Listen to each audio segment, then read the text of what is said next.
Ахимсаа байла төслийн архитектор төлгөө. Одоо мэргэжлэрээ юу хийж 30 жил ажиллаж байгаа.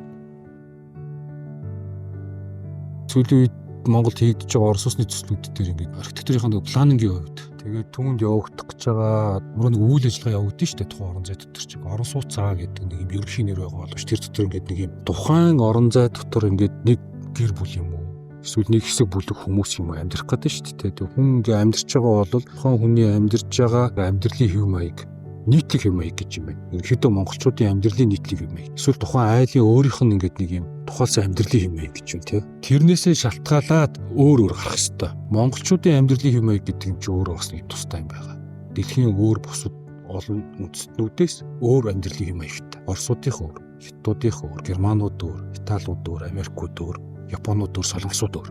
Бүгдээрээ өөр өөр ингэсэн өөрснийхөө зан ёс заншил уламжлалтай холбоотойгоор амьдралын хэм маягууд нь өөр ихгүй. Тэгээ үндсэн тэр нөгөө нэг гол агуулга ингэж барьж явах хэрэгтэй. Орос улсны төслүүд дээр одоо хүн амьдрах гэж байгаа энэ орон зай дотор бол энийг ер нь ингэж ер нь айлч орос улсны төслүүд дээр одоо апартмент гэдэг юм уу те эсвэл хаус гэдэг юм уу те энэ дээр ингэж жоохон тийм орхигдуулсан юмнууд нэлээ харагдаад байна. Ажиглагдсан ер нь. Тэрийг л нэг жоохон төлхөө бодоод тэгээ түүн дээр нэмэх нь шууд нэг хятад зургийг авчраад ингээд жоохон өөрчлөөл Орос улс барьсан. Эсвэл нэг солонгос зургийг жоохон өөрчлөөл ингээд Орос улс барьсан мэт ч юм. Эсвэл нэг юм Итали архитектортай энэ төр одоо сүүлийн үед их ярьдаг болчих. Тэгээд Итали архитектортай байгаа яа.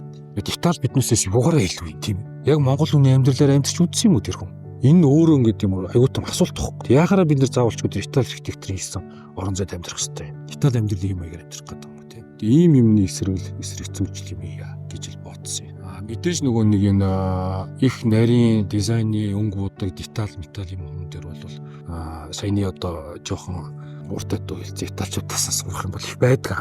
Тэрийг бол үлээж зөвшөөр нөгөө. Гэхдээ бидний өөрсний онцлог гэж юм байх хэрэгтэй шүү дээ. Уялдаатай байх хэрэгтэй. Суугар тийм. Тлаалаггүй. Ер нь бол нөгөө бүхэл деталаа бодоод хийсэн болохоор тэр нь тийм юм ихгүй. Тийм. Жишээ нь одоо тэр чинь төчнийхөө өрөөнөөс шууд урагшаага ингээл том террас руу гарчиж байна. Галтгоондоо ингээд хоолндоо хийгээд байж байгаа гэр эзэгтэй ч юм уу те. Бүр нэг ганцаар ямар сумаар авах юм бол галтгооныхаа артлын одоо хаалгыг түлхэж гараад нэг нарийнхаа жижиг одоо ер нь зүгээр миний төлөвснөр оргийн ширэшгэл өрнө байна. Жижигхэн юм нөгөө кофений сандал тавьчихсан. Өглөөний цайгаа уугаал заавал кофе биш байсан ч гэсэн те ус халуус юу гэдэг шаардцтай кофе тэрийг сайхан нарлаа сууж идэг ч юм уу хот руу хараа сууж идэг ч юм уу. Тэгээ юм орох одоо ихчлүүг нь хангах хэвээр эсвэл ингээ нийтээрээ ингэж нийлээд ингээд юу яаж явах хэрэгчлүүг нь бас хангах хэвээр.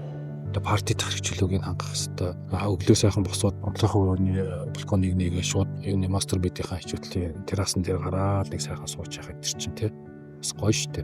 101 дулаахан өглөө юм эсвэл орой ажилласаа тарж ирээл нэг сайхан усанд орчвол тэгээд сайхан террасан дээр тэгэл сүгэлдээ сууж явах юм сайхна тий. Тэгэд иймэрхүү юмнуудыг нөгөө бодож хийсэн болохоор энэ ч өөрөө тэр нь илүү гоё гэсэн юм бол байх. Ер нь бүгд л нэлээд цогцоорол бодогдож хийсэн юм байгаа. Тэгээ түүнээс бол энэ чинь ингээл зүгээр нэг юм шавгар оройтой. Тэгээ нэг хавтгаад ивэртэй барьдаг биш байхгүй юу? Эдгээр газараа үндсэндээ 3 хуваацсан байгаа. За баг 4 хуваасан байгаа. Тэгээ тэрийг яагаад 4 хуваасан юм? Туртлын орон зайдаа ороод ирэнгүүт яагаад одоо нааталтаа 41 өрөө галтгооны хэсэг байгаа. Яагаад цаатал руугаа ингээд дундлахын өрөө бүр цаашаа мастер дундлахын өрөө энэ төр байгаа энэ төр гэдэг чинь бүгдээрээ бодож ичсэн. Бүгдээрээ одоо тэр тухайн айлын амьдралын хэв маяг монголчуудын бас нэг тийм жоохон зан характерын онцлог юмнуудыг бодолцож ижил хийсэн. Төслөлтөө мэдээж захиалагчтайгаа нэлээд сайн ярилцсан. Захиалагчийн саналыг их тусгаж өгсөн. Тийм төсөл юм. Тэгэхээр одоо тэр нь гоёо гэж хэлэх юм бол бүгдээрээ гоё их юм уу тааш нэ арай жоохон бадрангуй хариулт өгөө тий. Эдэлбэр газар, гаднадлын эдэлбэр газар. За ерөнхийдөө ингээд том ерөнхий төлөвлөгөөр бол бодъё л доо. Олон нийтэд нийлэлтэй талбай буюу нийтийн эзэмшлийн талбай, явган зам талбай. За энийг бол яг нь олон нийтийн талбайд оруулаад бодчихсон. Тэгээд хувийн орон зай буюу эдэлбэр газар гэсэн үндсэн хоёр хэсэгт ингээд зоон хуваагдаж байгаа. Тэндээсээ дахиад нэрчлээд яг айлынхаа эдэлбэр газар дээр хүрээд ирэнгүүт тэрмэн дахиад дотроо ингээд 4 бүс хуваагдана. 4 бүс хуваагдангууд нэг нь бол хэсэг нь буюу одоо гараж, одоо барилгын үндсэн одоо хол орцны хэсгийг бол нийтэд нээлттэй талбай буюу олон нийтийн талбайтайгаа хамтдагч авч үзнэ. Багшаан дотроо оронгууд хагас нээлттэй орон зай буюу одоо түрүүний ярьсан нэг партины террас юу гэдэг те. Одоо гаднаас зочин ирэхэд тэр террасаа гарч ашиглаж болдог орон зай. Бүр ингээ хувийн орон зай буюу мастер унтлахын өрөөнөөс гараад зөвхөн тэр гэр бүлийнхээ ашигладаг орон зай.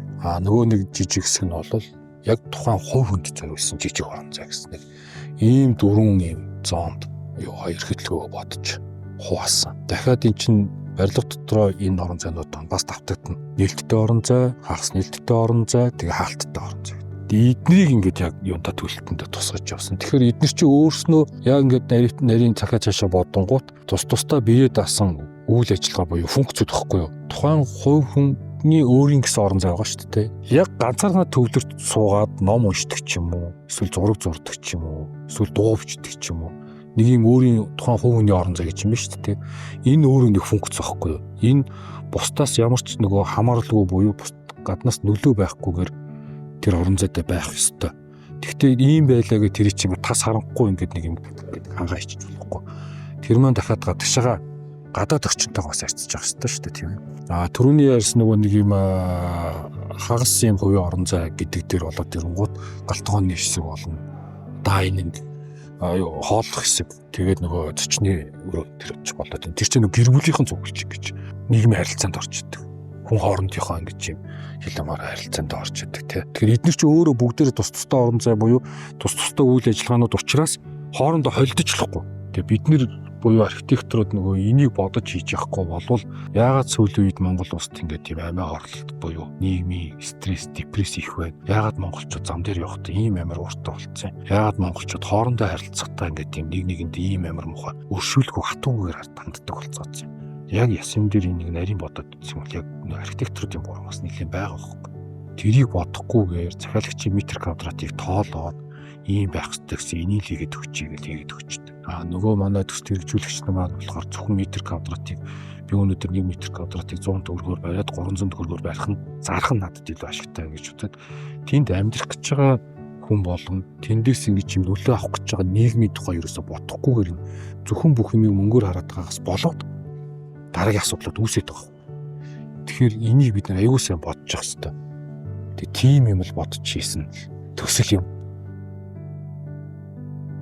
Ийм ер нь бол ийм байдیں۔ Одоо миний мэргэжлэр ажиллаад ирсэн хугацаанд тухайн төслийн хэрэгжүүлэгч, тухайн архитекторын бодсон бодол санаа буюу одоо би бодоогүй гэж яг тоглоомоор хийсэн ч гэсэн нэлээд бодоод хийсэн төсөл байхгүй юу? Энд чи өөрөө явж нөгөө архитектурын гоо ухаан гэдэг юм руугаа орчин. Энд их хүндэтгэлтэйгээр хандсан төслүүд их амжилттай буюу их урт хугацаанд үнцнийг алдахгүй. Тэгэхгүй архитекторыг бодол санаа буюу дэвшүүлсэн санал үзэл баримтлалыг болондоо гიშгээд нулимаад хийсэн төслүүд бол тэгээд яах вэ?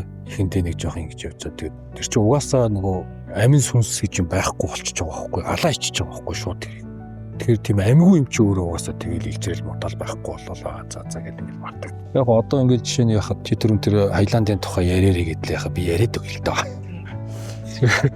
Тэр нөгөө ингэсэн маа захиалагч бол ерөөсөө яг бүрэн архитектурын эрх мэдлийг бидэнд өгсөн. Чи өөрөө мэдээ тий бид нар юу ч энд ерөөс оролцохгүй.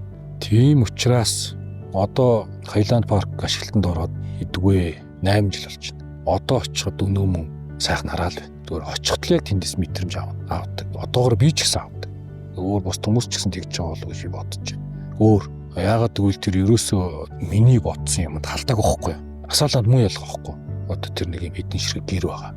Тэр бас муучлаг. Би яг л юу хүсэж ийсэн, юу бодож ийсэн, ямар дизайн хийсэн тэрийг л хийсэн. Гэтэ манайх өөрснөө барьсан байхгүй юу? Хайланд юу хоёр асааланд хоёрыг.